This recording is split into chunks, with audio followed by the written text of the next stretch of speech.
Land resources को हम discuss करेंगे। पिछले कुछ वीडियोस में आपने देखा होगा जिसमें हमने रिसोर्स प्लानिंग के बारे में डिस्कस किया था, डेवलपमेंट ऑफ रिसोर्सेज को पढ़ा था, जिसमें हमने एक कॉम्प्रिहेंसिव तरीके से रिसोर्सेज को डिस्कस किया था, क्लासिफिकेशन को डिस्कस किया था, रिसोर्स प्लानिंग को डिस्कस किया था कि रिसोर्स को हम कैसे एक्सट्रैक्ट करते हैं, कौन कौन से रिसोर्सेज जो हैं कैसे निकाले जाते हैं। तो चलिए आज का जो हमारा टॉपिक है वो लैंड रिसोर्सेज का है। लैंड रिसोर्सेज वो रिसोर्सेज जो आप लैंड से हासिल करते हैं, यानी लैंड एज ए रिसोर्स। क्योंकि आपने देखा लैंड पे हम बहुत सारी इकोनॉमिक और नॉन इकोनॉमिक एक्टिविटीज परफॉर्म करते हैं। Economic and non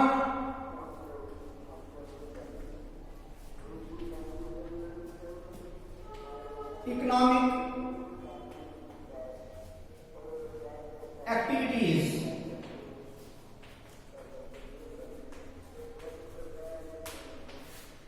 we perform economic and non-economic activities on land. For example, transport है, कम्युनिकेशन है, रेलवेज है, जितनी भी आपकी जो भी एक्टिविटीज हैं वो हम लैंड पे करते हैं। और लैंड जो है हमारा ये एक आर्टमोस्ट इंपॉर्टेंट रिसोर्स जो है वो समझा जाता है, क्योंकि लैंड के बगैर जो है वी कैन नॉट सर्वाइव। इस पे हम बहुत सारी इकोनॉमिक और नॉन इकोनॉमिक एक्टिविटीज को परफॉर्म करते हैं, जैसे आपका ट्रांसपोर्ट है, कम्युनिकेशन सिस्टम है, वाइल्ड लाइफ है, वेजिटेशन है, जितने भी फ्लोरा एंड फौना तमाम जो एक्टिविटीज परफॉर्म करते हैं वो इस लैंड के ऊपर होती है। तो सबसे इंपॉर्टेंट जो हमारा रिसोर्स है वो लैंड एज ए रिसोर्स है, क्योंकि हमने रहना है, हमने खाना है, हमने पीना है, हमने अपनी जिंदगी को बसर करना है, तो ये हम लैंड पे ही कर सकते हैं। लैंड के अलावा जो है हम ये चीजें कहीं पे परफॉर्म नहीं कर सकते हैं। तो चलिए लैंड जो है ये हम इंपॉर्टेंट सोर्स जो है ये तस्वर करते हैं। तो इसमें सबसे पहले जो बात है वो है use of land. Use of land मैंने आपको पहले बताया कि हम लैंड का इस्तेमाल कहां करते हैं, transport, communication, railways, wildlife, flora and fauna, इन तमाम एक्टिविटीज के लिए जो है हम लैंड का यूज करते हैं। हमने कोई फैक्ट्री बनानी है, हमने कोई इंडस्ट्रियल यूनिट तैयार करना है, हमने अपनी आप को सर्वाइव कराना है, तो ये सारी चीजें जो है ये लैंड पे होती है। तो ये यूजेस हैं लैंड के। आई होप ये आपको क्लियर होगा कि लैंड रिसोर्सेज क्या है, जिसपे हम इकोनॉमिक और नॉन इकोनॉमिक एक्टिविटीज परफॉर्म करते हैं। यूजेस ऑफ लैंड यानी लैंड कहां कहां यूज होती है। आपने घर बनाने हैं, आपने कोई इंडस्ट्रियल यूनिट सेटअप करने हैं, इन तमाम चीजों को परफॉर्म करने के लिए, तमाम एक्टिविटीज को परफॉर्म करने के लिए जो है आपका लैंड का होना बहुत जरूरी है। तो इसके साथ में हमारे पास एक और बात आती है कि limitation of land. Limitation of land, for example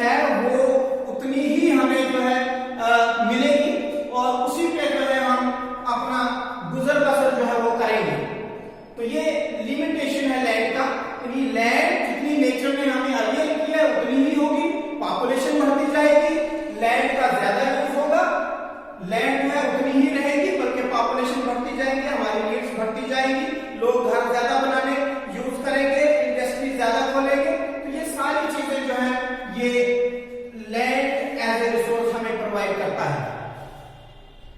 तो इस लैंड एज ए रिसोर्स के अंदर सबसे पहली बात जो है वो आती है distribution of land.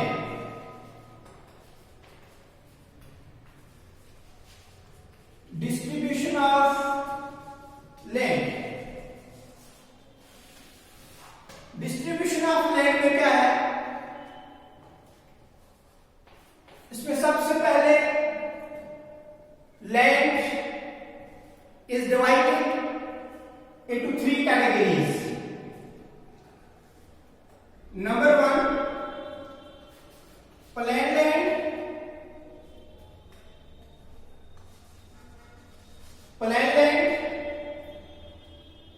whose total area is covered 43%. Plain land जिसमें हम, ये वो लैंड होती है जिसमें हमारा एग्रीकल्चर, हमारी इंडस्ट्रीज चलती है, उसको प्लेन लैंड कहा जाता है। प्लेन लैंड जो है ये इसका टोटल लैंड एरिया का 43% जो है वो प्लेन लैंड यूज होती है। जैसे आपने 9th की ज्योग्राफी के चैप्टर में पढ़ा होगा कि हमारा जो टोटल ज्योग्राफिकल एरिया है वो 3.28 मिलियन स्क्वायर किलोमीटर है। तो इस 3.28 मिलियन स्क्वायर में से 48% जो लैंड है वो प्लेन लैंड है, वो प्लेन लैंड के तौर पे यूज होती है, जिसमें हम एग्रीकल्चर या हमारी इंडस्ट्रीज वगैरह जो है इस लैंड पे चलती है। दूसरा, माउंटेन लैंड। माउंटेन लैंड जो है ये 30% है। 30% our land is mountain land। जैसे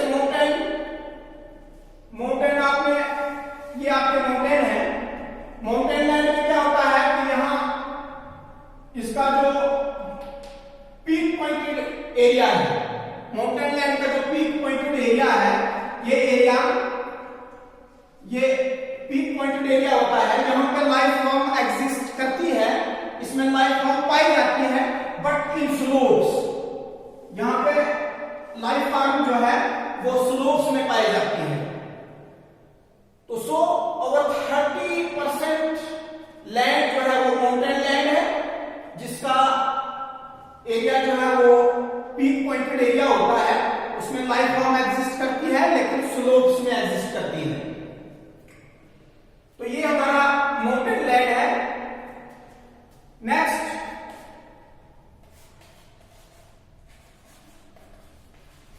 प्लेट्यू लैंड या जिसको आप प्लेट्यूज बोलते हैं।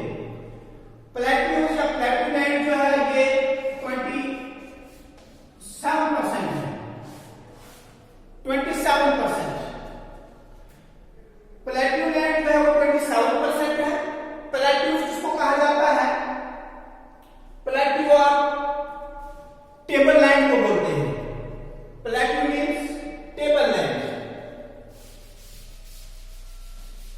टेबल लैंड, आपने टेबल देखा होगा, आपके पास टेबल है, आप उसको जमीन पर, टेबल को जमीन पर रखते हैं,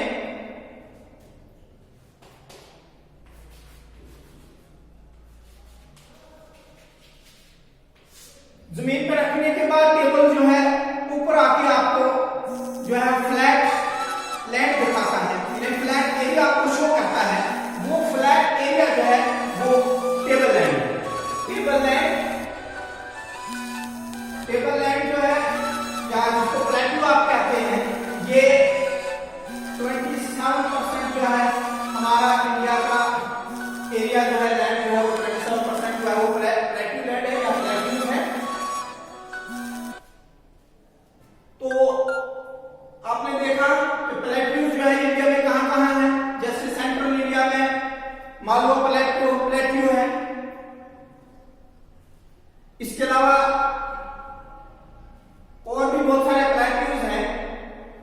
जो हमारे सेंट्रल इंडिया के जैसे इंडियन प्लेट्यू है, ये सारे प्लेट्यू जो है ये 27% जो इंडियन लैंड है वो प्लेट्यूज में आती है। तो ये लैंड रिसोर्सेज में हमने डिस्ट्रीब्यूशन ऑफ लैंड को देखा कि लैंड की डिस्ट्रीब्यूशन जो है वो इंडिया में कैसे होती है। उसमें सबसे पहले हमने डिस्कस किया प्लेन लैंड। नंबर सेकंड हमारी जो लैंड है वो माउंटेन लैंड है, जिसका 30% एरिया जो है वो कवर होता है। और लास्ट जो डिस्ट्रीब्यूशन है लैंड की, लास्ट कैटेगरी जो है वो है प्लेट्यूज, जिसमें 27% लैंड जो है वो कवर होती है। तो चलिए नेक्स्ट टॉपिक देखते हैं। इसका नेक्स्ट टॉपिक क्या है?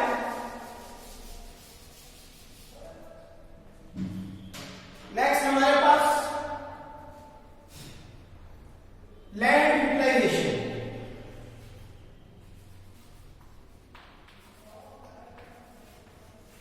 लैंड यूटिलाइजेशन, अब जमीन का इस्तेमाल, जमीन कैसे कैसे इस्तेमाल हो रही है, इसकी यूटिलाइजेशन कैसे हो रही है। लैंड यूटिलाइजेशन में सबसे पहले हमारे पास number 1 forest.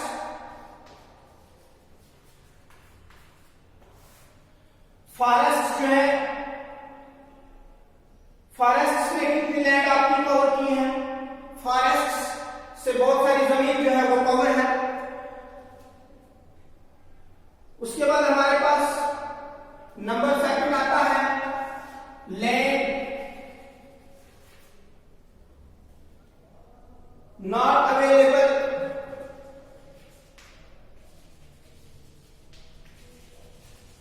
Not available for cultivation.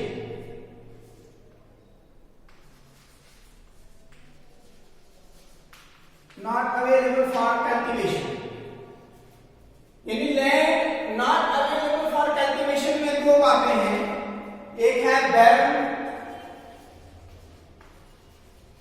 And Westland.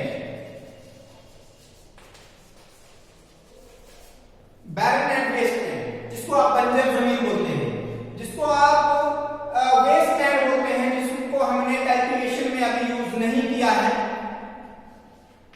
और इसमें दूसरी जो लैंड है वो है आपकी land to non agriculture use. Land put to non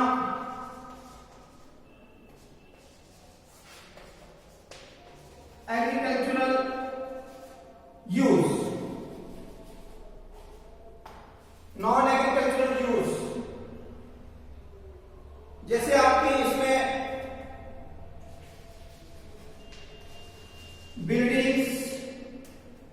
buildings आपकी हैं, रोड्स आपकी हैं एंड फैक्ट्रीज एटसेट्रा। तो देखिए लैंड यूज में सबसे पहले फॉरेस्ट, कुछ लैंड में फॉरेस्ट ने कवर की है।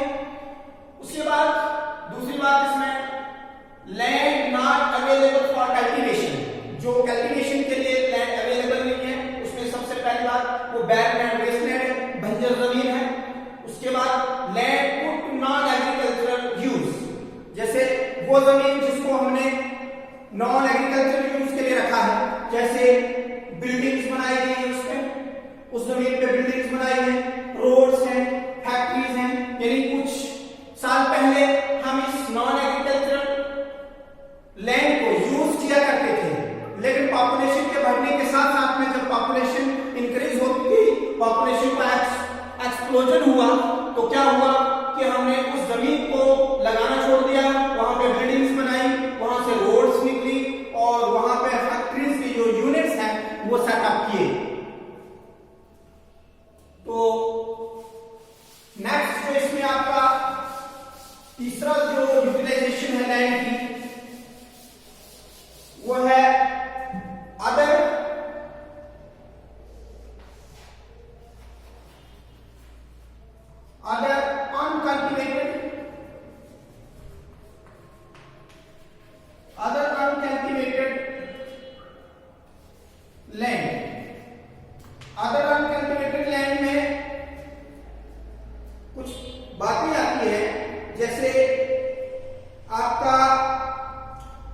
पास्चर्स हैं, पास्चर्स एंड ग्रेजिंग।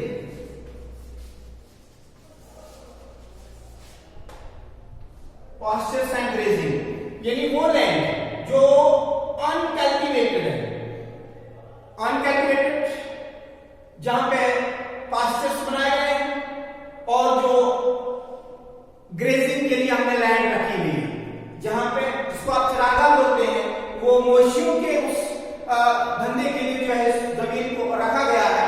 तो इस किस्म की लैंड को अदर अनकल्टिवेटेड लैंड के नाम से जाना जाता है। और इसमें दूसरी बात क्या है कि लैंड अंडर मिसलेनियस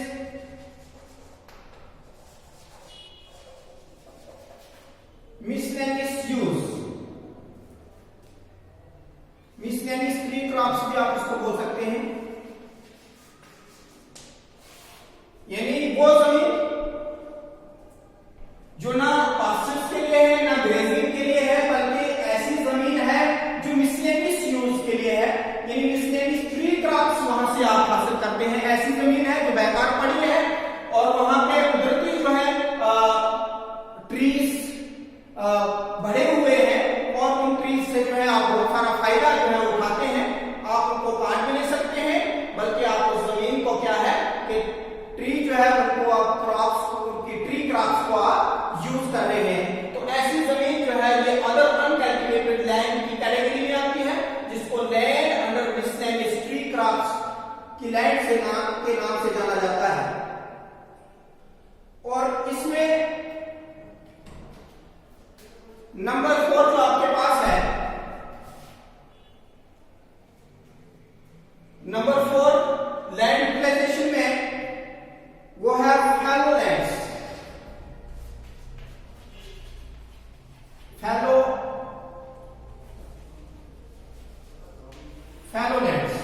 फैलो लैंड्स में पहली बात करंट फैलो यानी करंट फैलो लैंड आती है। करंट फैलो लैंड वो लैंड जिसको आपने एक या एक साल से कम ईयर में यूज करते हैं, 1 or less than 1 year, यानी ये वो लैंड है जिसको आप साल में एक या एक से कम साल में उसका यूज करते हैं, उसको करंट फैलो लैंड कहा जाता है। इसके बाद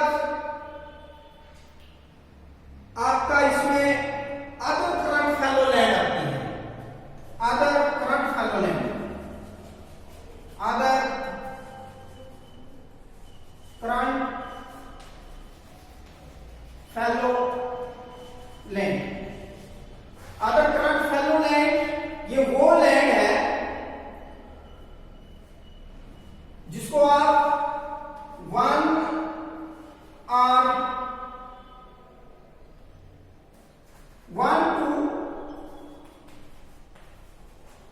5 years यूज करते हैं, यानी एक से 5 साल तक आप उस जमीन को यूज करते हैं और उसके बाद आप उस जमीन को फिर छोड़ देते हैं। वो अदर करंट फैलो लैंड की कैटेगरी में आती है। और लास्ट जो इसकी कैटेगरी है वो है नेक्स्ट जोन एरिया।